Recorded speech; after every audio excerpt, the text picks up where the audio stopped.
आइए हम आज की आराधना आरंभ करें। अपने साथ गीत पुस्तक, बाइबल और रिवाइवल सॉन्ग साथ में रखें। आइए हम प्रार्थना करें। सर्वशक्तिमान परमेश्वर पिता, पुत्र, पवित्र आत्मा के नाम से आमीन। जबकि हमारा एक महायाजक है जो अज्ञानों और भूले भटकों के साथ नरमी से व्यवहार कर सकता है, इसलिए आओ हम अनुग्रह के सिंहासन के निकट याव बांध कर चलें।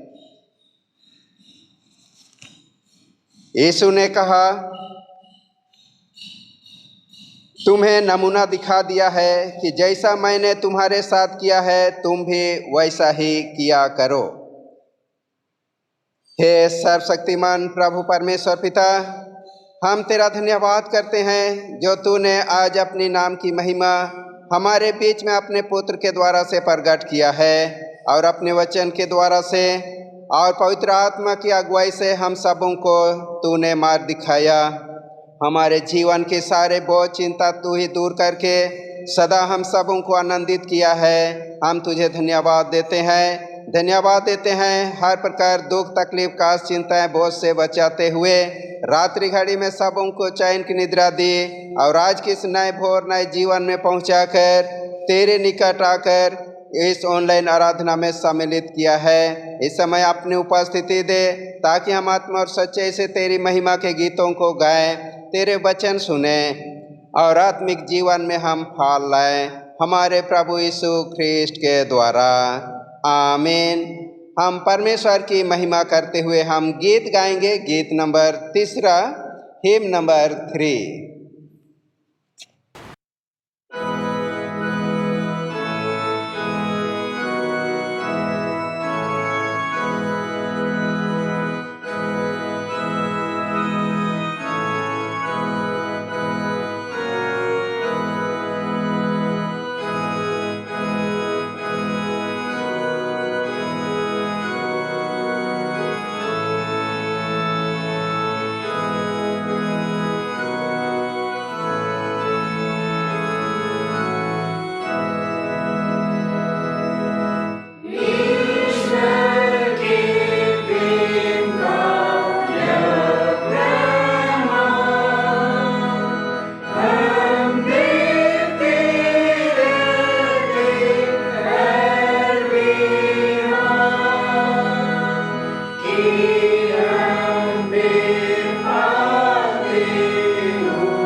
आइए हम अपने पापों का अंगीकार करें परमेश्वर के सन्मुख।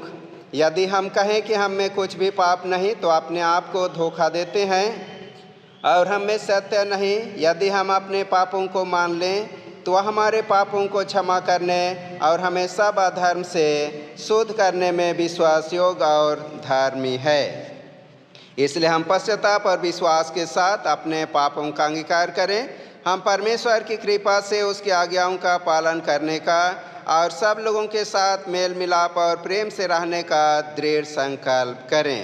हम पाप अंगीकार की प्रार्थना एक साथ करें।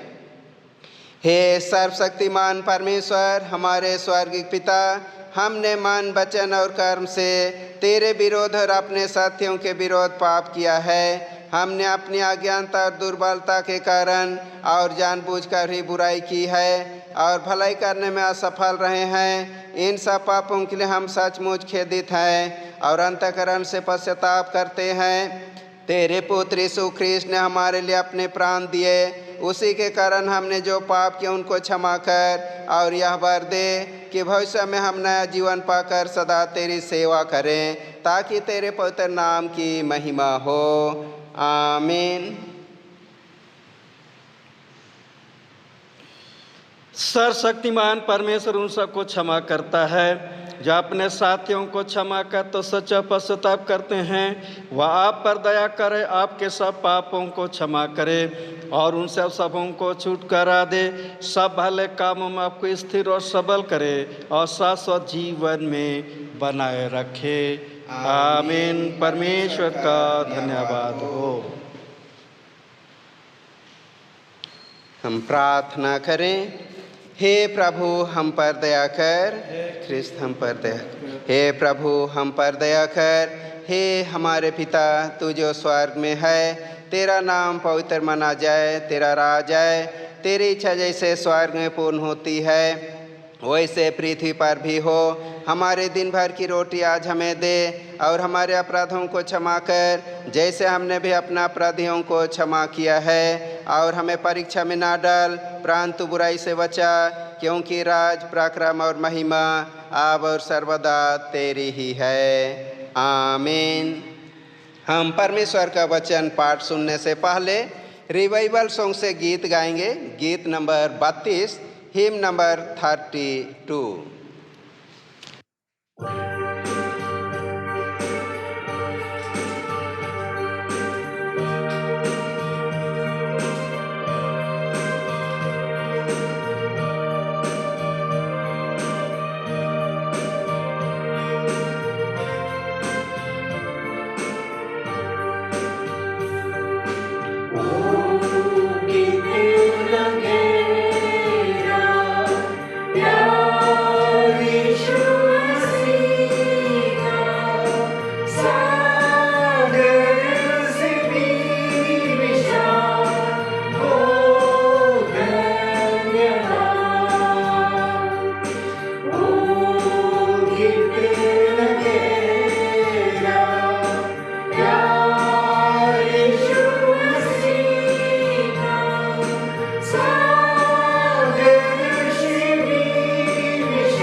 आइए हम पहला पाठ सुनेंगे।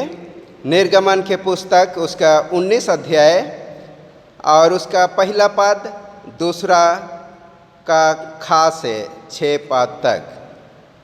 निर्गमन 19 पहला पद। इस्राएलियों को मिस्र देश से निकले हुए जिस दिन 3 महीने बीते, उसी दिन से वे सिनाई के जंगल में आए। तब उन्होंने जंगल में डेरे खड़े किए और वहीं पर्वत के आगे इस्राएलियों ने छावनी डाली। तब मूसा पर्वत पर परमेश्वर के पास चढ़ गया और यहोवा ने पर्वत पर से उसको पुकार कर कहा, याकूब के घराने से ऐसा कह और इस्राएलियों को मेरा यह वचन सुना। तुमने देखा है कि मैंने मिस्रियों से क्या क्या किया। तुमको मानो उका पक्षी के पंखों पर चढ़ाकर अपने पास ले आया हूँ। इसलिए अब यदि तुम निश्चय मेरी मानोगे और मेरी वाचा का पालन करोगे, तो सब लोगों में से तुम ही मेरा निज धन ठहरोगे। समस्त पृथ्वी तो मेरी है और तुम मेरी दृष्टि में याजकों का राज और पवित्र जाति ठहरोगे। जो बातें तुझे इस्राएलियों से कहनी है वे ये ही हैं। यह परमेश्वर का वचन है। परमेश्वर का धन्यवाद हो। आज के लिए ठहरा गया दूसरा पाठ वचन हम सुनेंगे, जो लिखा है इब्रानियों के नाम पौलुस प्रेरित की पत्री, उसका 4 अध्याय, उसका 14वें पद से अंत और 5वें अध्याय का पहले पद से 5वें पद तक। इसलिए जब हमारा ऐसा बड़ा महायाजक है जो स्वर्गों से होकर गया है, अर्थात परमेश्वर का पुत्र, तो आओ हम अपने अंगीकार को दृढ़ता से थामे रहें। क्योंकि हमारा ऐसा महायाजक नहीं जो हमारी निर्बलताओं में हमारे साथ दुखी ना हो सके, वरन वह सब बातों में हमारे समान परखा तो गया, तो भी निष्पाप निकला। इसलिए आओ हम अनुग्रह के सिंहासन के निकट यह बांध कर चलें कि हम पर दया हो और वह अनुग्रह पाएँ जो आवश्यकता के समय हमारी सहायता करे। क्योंकि हर एक महायाजक मनुष्यों में से लिया जाता है और मनुष्यों ही के लिए उन बातों के विषय में जो परमेश्वर के संबंध में रखती हैं ठहराया जाता है कि भेंट और पाप बलि चढ़ाया करे। वह अज्ञानों और भूले बाटकों के साथ नरमी से व्यवहार कर सकता है, इसलिए कि वह आप भी निर्बलता से घिरा है। इसीलिए उसे चाहिए कि जैसे लोगों के लिए वैसे ही अपने लिए भी पाप बलि चढ़ाया करे। यह आदर का पद कोई अपने आप से नहीं लेता, जब तक कि हारून के समान परमेश्वर की ओर से ठहराया ना जाए। वैसे ही मसीह ने भी महायाजक बनने की बड़ाई अपने आप से नहीं ली, पर उसको उसी ने दी जिसने उसे कहा था, तू मेरा पुत्र है, आज मैं ही ने तुझे उत्पन्न किया है। यह परमेश्वर का वचन है। परमेश्वर को धन्यवाद हो। आइए सुसमाचार सुनने से पहले हम गीत गाएंगे। गीत नंबर 200, हिम नंबर 200।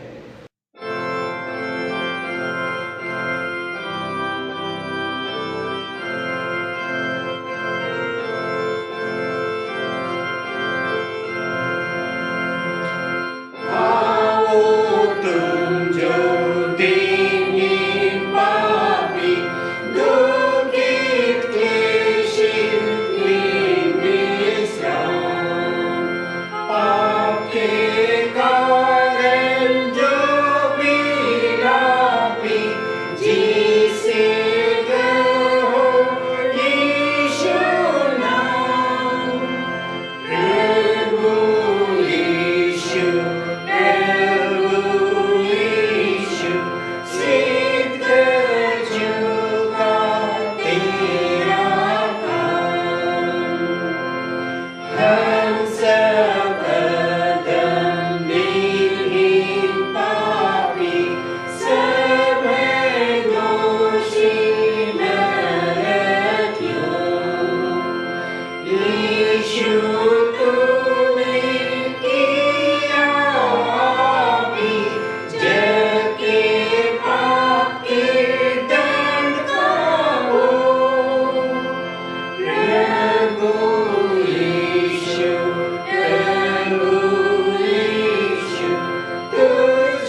प्रभु आप लोगों के साथ रहे। और आपकी आत्मा के साथ भी।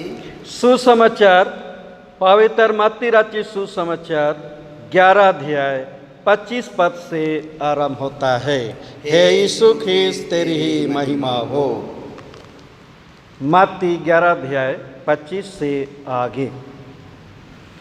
उसी समय यीशु ने कहा, हे पिता, स्वर्ग और पृथ्वी के प्रभु, मैं तेरा धन्यवाद करता हूँ कि तूने इन बातों को ज्ञानियों और समझदारों से छिपा रखा और बालकों पर प्रकट किया है। हाँ हे पिता, क्योंकि तुझे यही अच्छा लगा। मेरे पिता ने मुझे सब कुछ सौंपा है और कोई पुत्र को नहीं जानता, केवल पिता, और कोई पिता को नहीं जानता, केवल पुत्र, और वह जिस पर पुत्र को उससे प्रकट करना चाहे। हे सब परिश्रम करने वालों और बोझ से दबे हुए लोगों, मेरे पास आओ, मैं तुम्हें विश्राम दूंगा। मेरा जुआ अपने ऊपर उठा लो और मुझसे सीखो, क्योंकि मैं नम्र और मन में दीन हूँ, और तुम अपने मन में विश्राम पाओगे, क्योंकि मेरा जुआ सहज और मेरा बोझ हल्का है।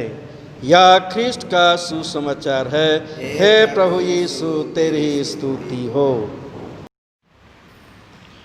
आइए परमेश्वर का वचन सुनने से पहले हम प्रार्थना करें। हे पिता परमेश्वर, इस घड़ी हम तेरे चरणों तले आते हैं। आप हमारी प्रार्थना इस घड़ी हर एक के मन हृदय को तू खोल दे, कि हम तेरे वचन को सुन सकें, पढ़ सकें, समझ सकें और ग्रहण कर सकें, और हमारा जीवन सदा तेरे महिमा के योग्य बना रहे। यीशु ख्रिस्ट के द्वारा आमीन। प्रभु में प्रिय माता पिता, भाई बहन, बच्चे, आप सबों को यीशु सहाय।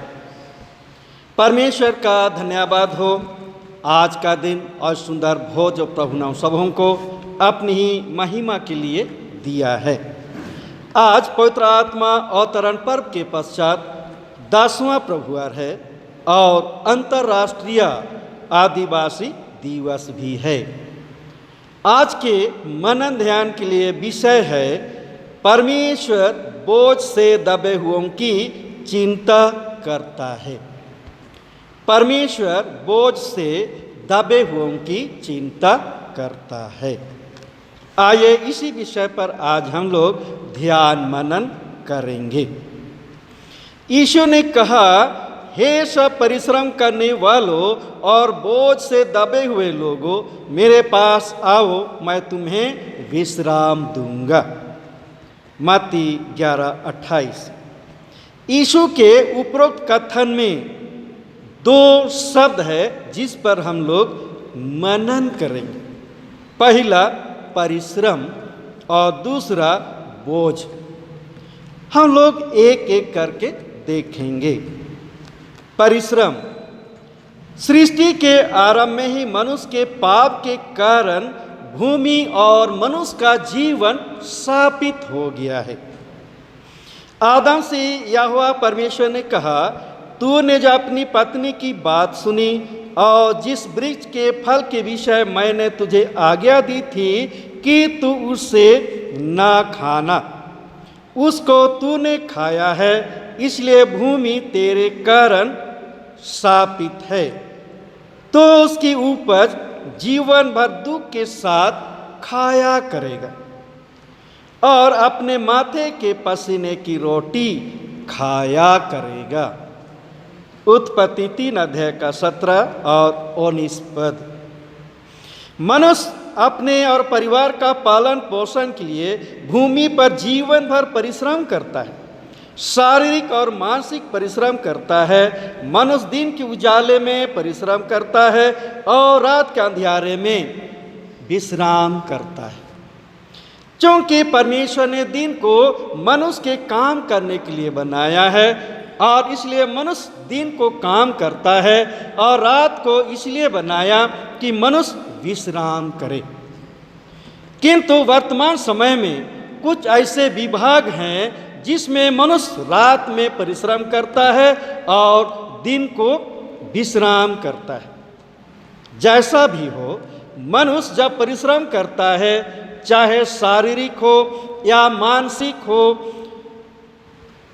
मनुष्य जब परिश्रम करता है तो स्वाभाविक है कि वह थक जाता है, और मनुष्य जब थक जाता है तो उसके लिए विश्राम करना भी स्वाभाविक है।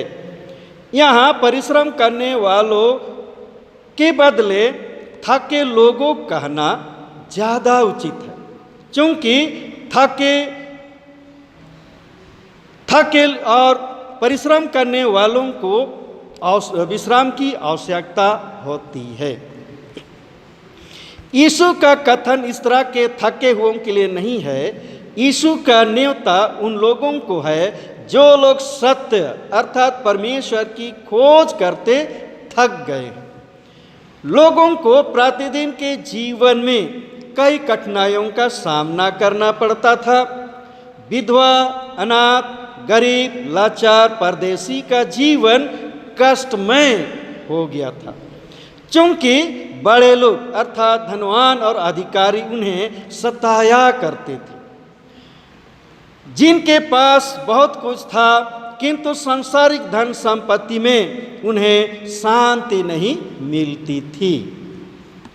अतः बहुत से लोग अपने सांसारिक जीवन से ऊब गए थे और इसीलिए उन्हें आत्मिक शांति की आवश्यकता थी। वे सत्य या परमेश्वर की खोज करने लगे, किंतु परमेश्वर को ढूंढते ढूंढते थक गए। परमेश्वर उन्हें दिखाई नहीं दिया। वे चाहते थे कि परमेश्वर दिखाई दे और उन्हें संभाले और शांति प्रदान करे और अनंत सुख उन्हें प्रदान करे। यूनानी लोग कहते थे ईश्वर को पाना कठिन बात है, और जब तुम उसे पा चुके तो किसी दूसरे को उसका वर्णन करना भी असंभव है। दुखी आयु से उसका दोस्त नामाती सोपर ने परमेश्वर के विषय में अपना तर्क इस प्रकार दिया था। परंतु भला हो कि परमेश्वर स्वयं बात करे और तेरे विरुद्ध मुंह खोले। क्या तू परमेश्वर का गूढ़ भेद पा सकता है? क्या तू सर्वशक्तिमान का मर्म पूरी रीति से जांच सकता है? वह आकाश सा ऊंचा है तो क्या कर सकता है? उसकी माप पृथ्वी से भी लंबी है और समुद्र से भी चौड़ी है। आयुब की पुस्तक 11 अध्याय 5वां पद और 7 से 9वां पद। अर्थात परमेश्वर के विषय वर्णन करना सहज नहीं है। आयरलैंड के रहस्यवादी कवि W.B. यीट्स ने एक स्थान पर लिखा, क्या कोई परमेश्वर को अपने परिश्रम से पा सकता है? यीशु यह दावा करता है कि परमेश्वर की खोज में जो थक गए हैं उनकी खोज यीशु में पूर्ण होती है। परमेश्वर अपने आप को उन लोगों को देता है जिनके मन शुद्ध हो। वह हमारे ध्यान के सिवा हमसे कुछ नहीं चाहता।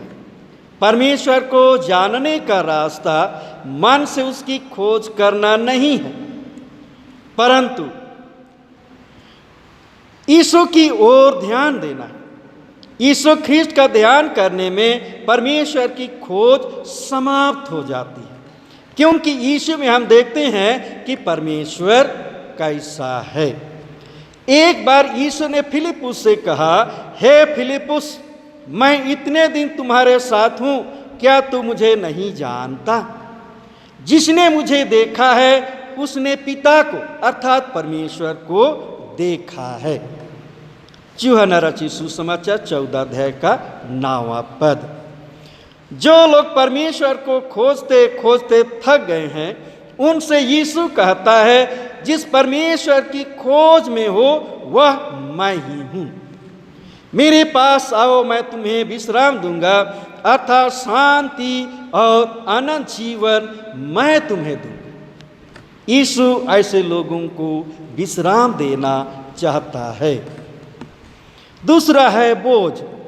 किसी मनुष्य के कंधे, सिर या पीठ पर एक भारी वस्तु रख दिया जाए तो वह उस भारी वस्तु के भार से दब जाएगा और वही भारी वस्तु उसके लिए बोझ बन जाएगा। किंतु यीशु का यह कथन, हे बोझ से दबे हुए लोगों, ऐसे बोझ से दबे हुओं के लिए नहीं है। उनका संकेत कुछ और बातों की ओर है। हम लोग इस्राएलियों की उस समय को स्मरण करें जब मिस्रियों द्वारा उन्हें मिस्र देश में सताया जा रहा था और यह सताहट उनके लिए असहनीय हो गया था।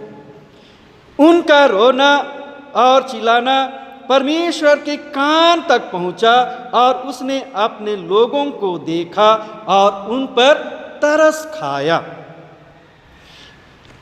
यह भारी सताहट उनके लिए भारी बोझ था और उससे दबे हुए थे। परमेश्वर चिंता ही नहीं किया किंतु बोझ से छुड़ाने का भी प्रबंध किया। अपने दास मूसा के द्वारा उस बोझ से अर्थात विपत्ति से अपने लोगों को छुड़ाया। इसीलिए इस्राएलियों से परमेश्वर ने कहा, तुमने देखा है कि मैंने मिस्रियों से क्या क्या किया। तुमको मानो उकाब की पक्षी के पंखों पर चढ़ाकर अपने पास ले आया हूं। निर्गमन की पुस्तक 19 अध्याय 4 पद। चिंता कभी कभी मनुष्य के लिए जानलेवा साबित होता है। मनुष्य कभी कभी अत्यंत चिंता में पड़ जाता है कि अपना शुद्ध बुद्ध खो देता है। ऐसी परिस्थिति में चिंता उसके लिए एक बोझ बन जाती है। कभी कभी मनुष्य के जीवन में बड़ी विपत्ति आती है, जैसे लंबी बीमारी। जिनको लंबी बीमारी हो जाती है उसके लिए वह बीमारी बोझ बन जाती है। अब हम लोग यीशु के समय की परिस्थिति पर चर्चा करेंगे। यीशु ने कहा, हे सब बोझ से दबे हुए लोगों, मेरे पास आओ, मैं तुम्हें विश्राम दूंगा। रूढ़िवादी यहूदी जन के लिए धर्म एक बोझ बन गई थी। मूसा के द्वारा उन्हें कई व्यवस्थाएं दी गई थीं, किंतु फरीसी और शास्त्रियों के द्वारा लोगों को अपनी बनाई हुई कई व्यवस्था ऊपर से उन्हें दिया गया एवं उसे पालन करने के लिए मजबूर किया जाता था। शास्त्रियों फरीसियों के लिए यीशु ने कहा, वे एक ऐसे भारी बोझ को जिनको उठाना कठिन है बांध कर उन्हें मनुष्यों के कंधों पर रखते हैं। मत्ती 22 का 4 पद। यहूदी धर्म में नियम उपनियम जो असंख्य थी मानना आवश्यक था। उन दिनों मनुष्य नियम उपनियमों के जंगल में जीवन व्यतीत करता था और मनुष्य के जीवन का प्रत्येक कार्य इनसे बंधा हुआ था। उन्हें एक शब्द बार बार सुनना पड़ता था, ऐसा मत कर या वैसा मत कर। एक दर्द भरी दृष्टांत से यह पता चलता है कि व्यवस्था की मांग कितनी बंधनकारी और सीमित करने वाली और बोझिली और असंभव हो सकती थी। हम लोग यहाँ एक दृष्टांत सुनेंगे। एक गांव में एक विधवा रहती थी। उनकी 2 पुत्रियां थीं। उनके पास एकमात्र खेत था। वह खेत जोतने लगी तो मूसा आया, अर्थात उनको व्यवस्था स्मरण आया और व्यवस्था कहता है कि तुम्हें बैल और गधे को एक साथ जोतकर हल नहीं चलाना चाहिए। जब वह बीज बोने लगी तो व्यवस्था ने कहा कि मिले जुले बीज तुमको नहीं बोना चाहिए। जब वह फसल काटने लगी और अनाज के पूले इकट्ठा करने लगी तो व्यवस्था बोली कि जो पूला खेत में छूट जाता है उसे ना लेना, उसे वहाँ छोड़ देना। खेत के कोने को ना काटना, खेत की गिरी पड़ी बालों को ना चुनना। जब वह दावने लगी तो व्यवस्था ने कहा कि मुझे लहर बलि दो और 10वां अंश भी दो। उस गरीब विधवा ने व्यवस्था या नियम का पालन किया और याजक को सब उपज दे दी। विधवा ने नियमों से तंग आकर अपना खेत बेच दिया और 2 भेड़ें खरीदी कि उनसे अपना तन ढांके और मेमनों को बेचकर पेट भरे। जब भेड़ों के बच्चे हुए तब हारून आया, अर्थात व्यवस्था आया और कहा कि भेड़ों के पहलौठे मुझे दो। विधवा ने मान लिया और दे दिया। जब ऊन कतरने का समय आया तो उसने ऊन काटा। तब हारून या व्यवस्था फिर आया और बोला, मुझे भेड़ों का वह ऊन दे देना जो पहली बार कतरा गया है। तब विधवा ने ख्याल किया कि इस आदमी अर्थात व्यवस्था से पार नहीं पाया जा सकता है, अतः मैं भेड़ों को काटूंगी और सब परिवार हम खा जाएंगे। जब वह भेड़ों को काटने लगी तब हारून अर्थात व्यवस्था फिर आ गया और बोला कि भेड़ों के कंधे और दोनों गाल और पेट मुझे दे दो। तब विधवा ने कहा कि मैंने जब भेड़ों को काट भी डाला तब भी मैं तुमसे अर्थात व्यवस्था से नहीं बच सकती। अब मैं इन्हें कुर्बान अर्थात अर्पण कर देती हूँ। तब हारून अर्थात व्यवस्था आया और भेड़ों को ले गया और विधवा तथा दोनों पुत्रियों को रोता छोड़ गया। तो यहूदियों के काम में, जीवन में, हर स्थान में उनके लिए व्यवस्था दिया गया था और तब व्यवस्था का पालन करते विधवा बेचारी परेशान हो गई। यह कथा एक ऐसा दृष्टांत है जिससे स्पष्ट होता है कि जीवन की प्रत्येक घटना और क्रिया के साथ व्यवस्था की मांग जुड़ी होती थी। व्यवस्था या नियम की मांग उस समय वास्तव में लोगों के लिए एक बोझ बन चुकी थी। लोग इस तरह के काम और जीवन से ऊब चुके थे, थक गए थे। छोटी बड़ी या नियम उपनियम की बोझ से दबे हुए थे। उन्हें विश्राम की आवश्यकता थी और यीशु उन्हें विश्राम देना चाहता था या उस बोझ से उन्हें छुटकारा देना चाहता था। यीशु आगे कहता है, मेरा जुआ अपने ऊपर उठा लो। यहूदी लोग जुआ उठाने का अर्थ अधीन होना मानते थे। वे व्यवस्था का जुआ, आज्ञाओं का जुआ, राज का जुआ, परमेश्वर का जुआ शब्दों का प्रयोग करते थे। यीशु कहता है, मेरा जुआ सहज है। सहज के लिए यूनानी शब्द ख्रिस्तस आया है। उसका अर्थ है जो ठीक बैठता है।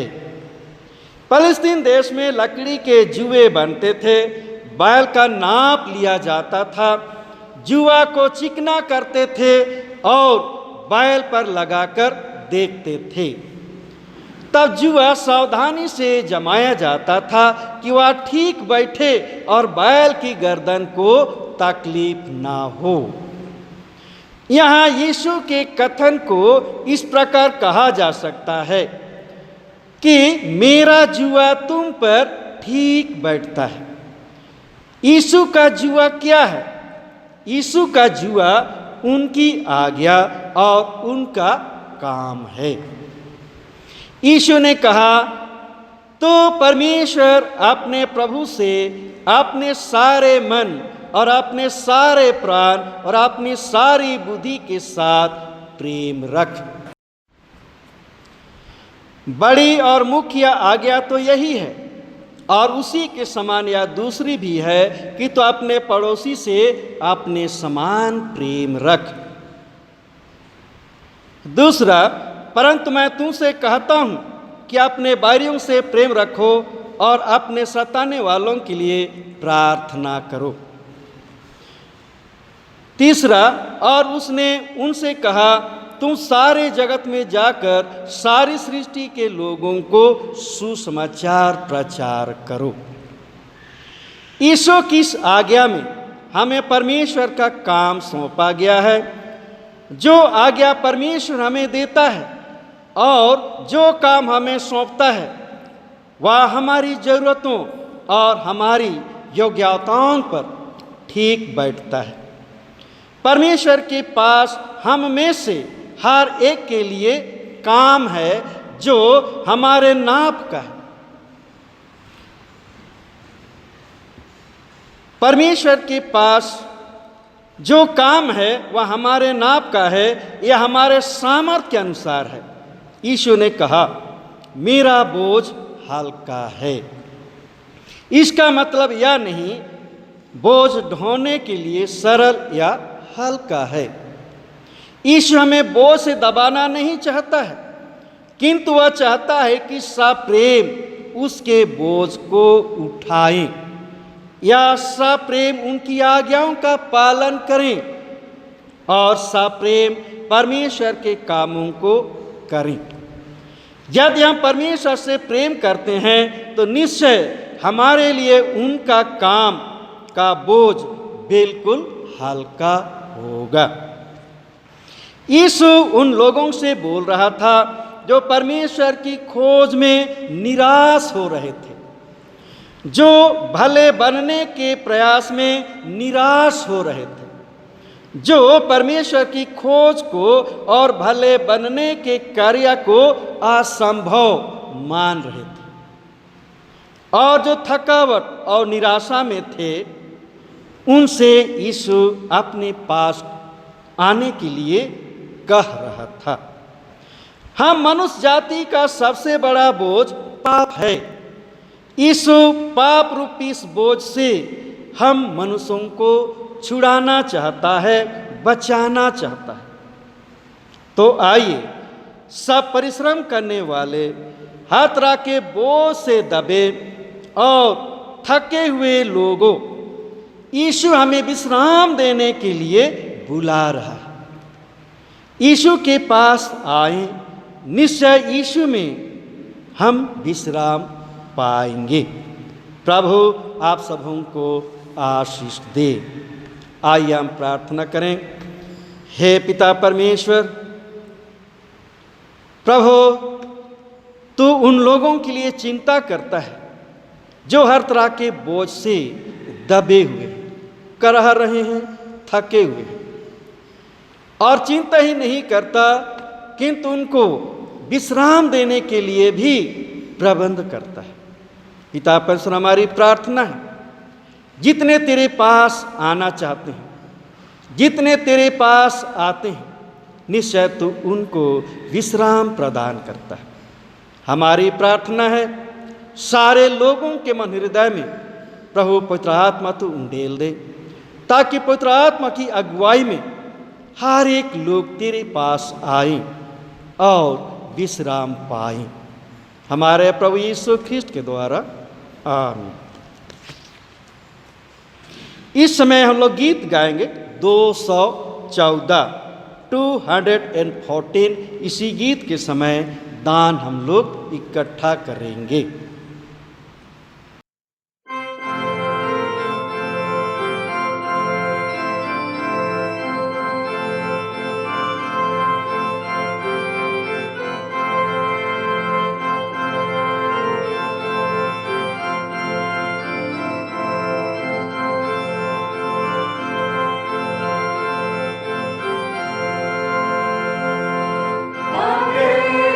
के पास मैं तुझे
आइए हम दानों के लिए प्रार्थना करें।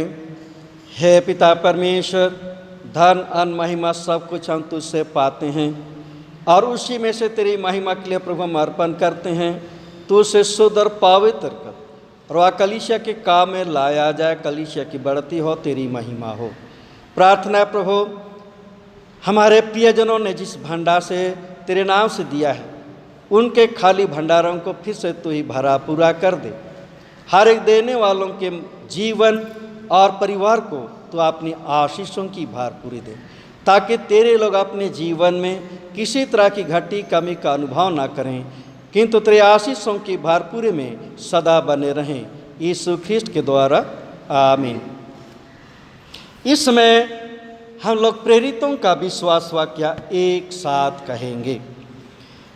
मैं सर्वशक्तिमान पिता, स्वर्ग और पृथ्वी के सृष्टिकर्ता परमेश्वर पर विश्वास करता हूँ।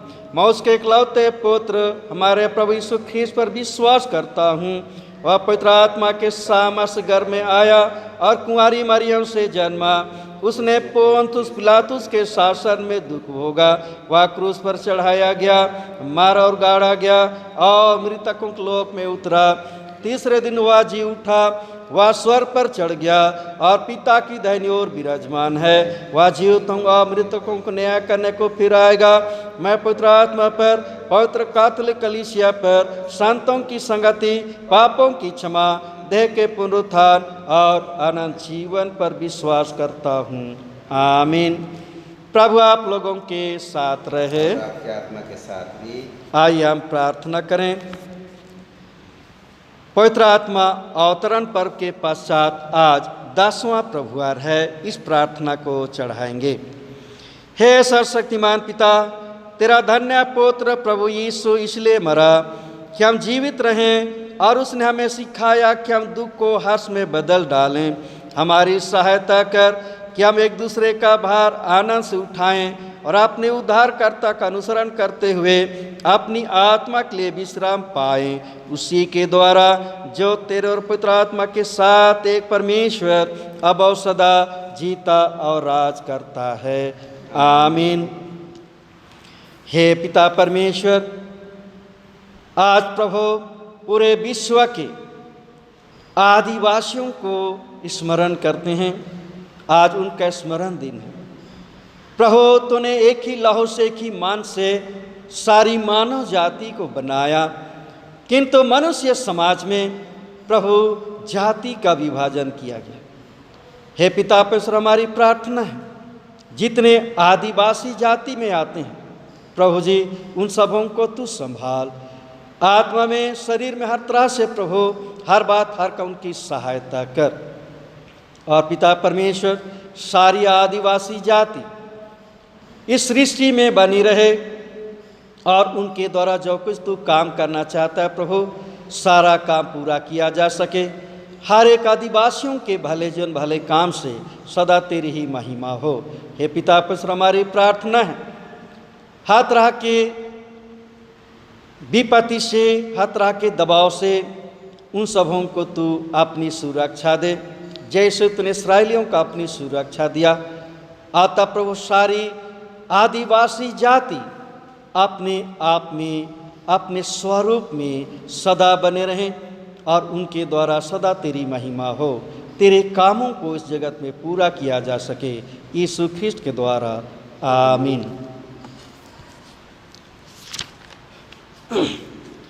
हे प्रातः के सृजनहार, तो अंधकार को दूर करके जगत को प्रकाश में ले आया है। हमारे मध्य से पाप के अंधकार मिटा दे। हमारे हृदय में अपने सत्य का प्रकाश उत्पन्न कर। हमारे हाथों को भले कार्य करने के लिए सबल बना। तेरा पुत्र यीशु ख्रिस्त सत्य ज्योति है, उसी के द्वारा तू हमें प्रकाश और आनंद प्रदान कर। आमीन। हे अनंत परमेश्वर पिता, तेरी सामर्थ हमारी सृष्टि हुई है और तेरे प्रेम द्वारा हमारा उद्धार हुआ, तो अपने पुत्र आत्मा के द्वारा हमारा मार्गदर्शन कर और हमें सबल बना कि आज हम अपने आप को प्रेम से तेरी और एक दूसरे की सेवा में अर्पण करें। आमीन। हे प्रभु, हमारी प्रार्थना है रात भर जैसे तो हमारे साथ था प्रभु, आज के दिन तो हम सबों का अपनी ही सुरक्षा में रख। हजकुन घटनाओं से, शैतान की परीक्षाओं से, रोग बीमारी, अचानक मृत्यु से हमारी रखवाली कर। दिन भर के सारे कामों में हमारी सहायता अगुवाई कर। ज्ञान बुद्धि शक्ति सामर्थ्य कि प्रभात दिन के सारे कामों को तेरी महिमा के लिए हम करने पाए। प्रभु जी, हमारी प्रार्थना है तो हम सब हमको अपनी सुरक्षा में रखें, सुरक्षित रहें, स्वस्थ रहें और आनंद के साथ आज के दिन को बिताएं। हे पिता परमेश्वर, हम प्रार्थना करते हैं आज के दिन में सभी विश्वासी भाई बहनों को, विशेष करके बुजुर्ग जनों को प्रभु तो ही संभाल, हर एक को स्वस्थ जीवन दे कि स्वस्थ रहें और आनंद के साथ तेरी महिमा अपने जीवन को तुझ में बिताएं।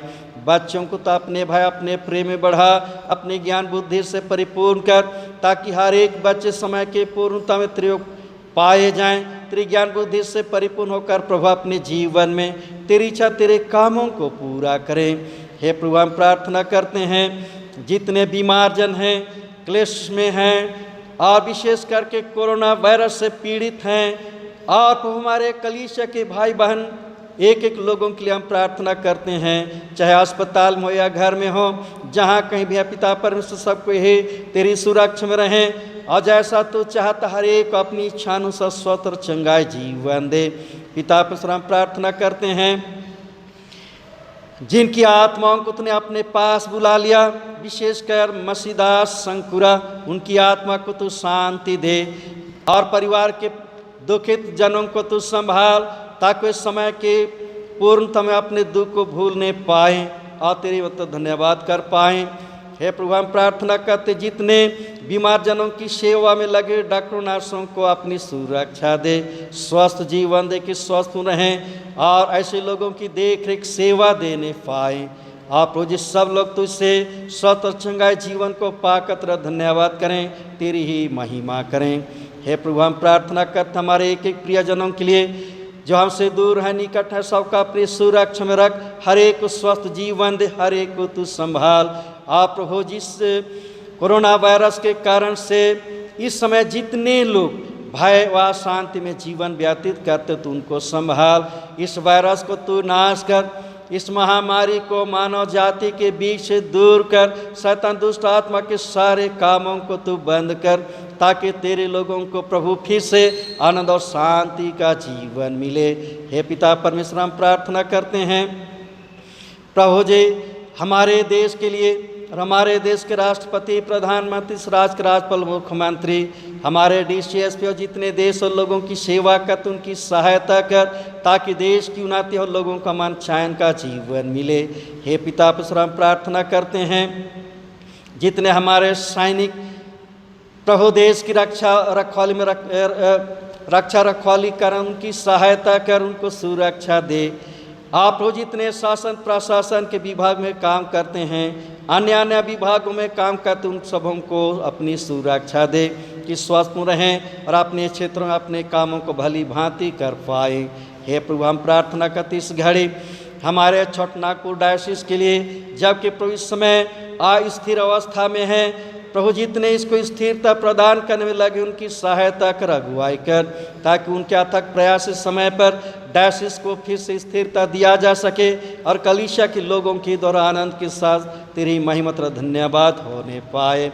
हमारे भी सब स्वामी, जितने पुरोहितगण, डीकन, प्रचारक, हर एक तो आत्मिक अगुवाई दे कि जो उनके हाथ में है प्रभु तेरे लोगों की देख रेख कर सकें, उनकी अगुवाई कर सकें, सही मार्गदर्शन कर सकें। हे पिता परमेश्वर की कलीसिया उन्नति पाए।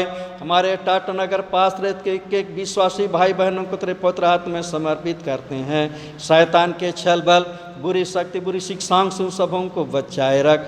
आता प्रभु तेरी सुरक्षा में रहें, तेरे विश्वास में स्थिर बने रहें, उनके द्वारा सदा तेरी ही महिमा हो, हमारे प्रभु यीशु ख्रीष्ट के द्वारा, आमीन। हे पिता परमेश्वर, हम प्रार्थना करते हैं आज प्रभु हमारे बिशप स्वामी के द्वारा डायसिस के पूरे विश्वासी भाई बहनों को जो संदेश देंगे प्रभु, उस पर तेरी अगुवाई हो कि तेरी सहायता, तेरी अगुवाई में अपना संदेश प्रभु लोगों को देने पाएँ और हर एक सुनने वालों के हृदय को तो ही तैयार कर, ताकि पिता परमेश्वर तेरे वचन को ग्रहण कर सकें और हर एक का जीवन तेरी महिमा के योग्य हो, हमारे प्रभु यीशु ख्रीष्ट के द्वारा, आमीन। हे प्रभु हम प्रार्थना करते हैं जितने हमारे भाई ऑनलाइन सेवा में लगे हैं उनकी सहायता अगुवाई कर हर एक को प्रभु स्वस्थ और चंगाई जीवन दे, ताकि पिता परमेश्वर उनकी सहायता से यह ऑनलाइन सर्विस हमेशा बरकरार बना रहे, ताकि तेरे लोग हर रविवार को तेरी महिमा करें, आराधना करें, तेरे वचन से परिपूर्ण हो, तेरे विश्वास में स्थिर हो और उनका जीवन सदा तेरी महिमा के पाया जाए, यीशु ख्रिस्ट के द्वारा आमीन। हे सर्वशक्तिमान परमेश्वर, तूने हमें ऐसा अनुग्रह दिया है कि हमने इस समय एक चित्त होकर तुझसे अपनी साधारण विनतियाँ की हैं।